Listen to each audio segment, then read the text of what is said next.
ครับผมครับพวกก็ไอตู่อีกแล้วครับมื่อนี้ไอตู่คนมักมวนครับผมครับเครื่องเสียงบ้านๆครับมื่อนี้มาเปิดงานบวชให้หมู่ครับเปิดมาให้เพิ่นนำใส่แค้นครับพาพี่น้องเบิ่งบรรยากาศครับเครื่องเสียงบ้านๆครับบ่มีหยังหลายครับมีตัวน้อยไม่ใสพอแอมแท่นเดียวครับเบสกลางแหลมคอร์ส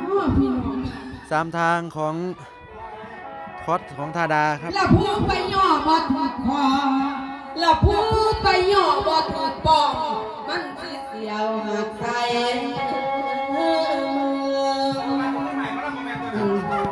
และยังกระมือถือย่ำอาทรงมาท่านเขาละบ้าแม่นเดาดอกเด้อยายโอ้ยแต่ว่าเห็นดอกไม้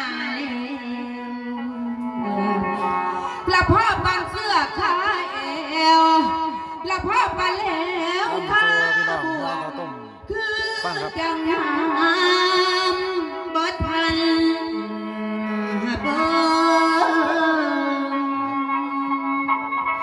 และคือจังแขวเจ้าปงขันกลมโอ้เด้อ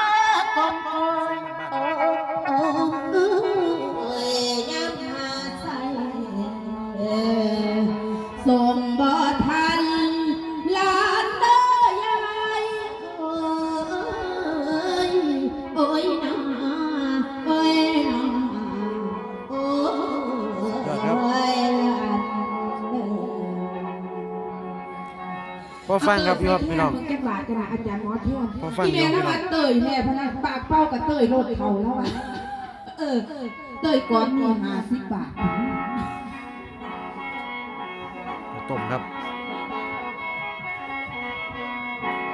จะให้จังเชื่อจะให้จังเชื่อเพื่อโลกเขาลือว่าคุณมีจะให้ดิฉันพอเพียอยู่ทำไม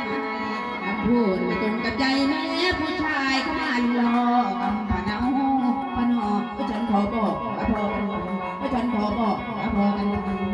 อกหักมีพระคุณแล้วนะฝากกดติดตามซ่องไอตู่คนมักมวนนะครับเด้อติดตามรับคลิปรับชมคลิปใหม่ๆครับสำหรับผู้ใดที่เบิ่งคลิปนี้จนจบก็ขอบคุณหลายๆครับผมกดซับสไครต์กดไลค์กดแชร์ผมได้เด้อครับเด้อ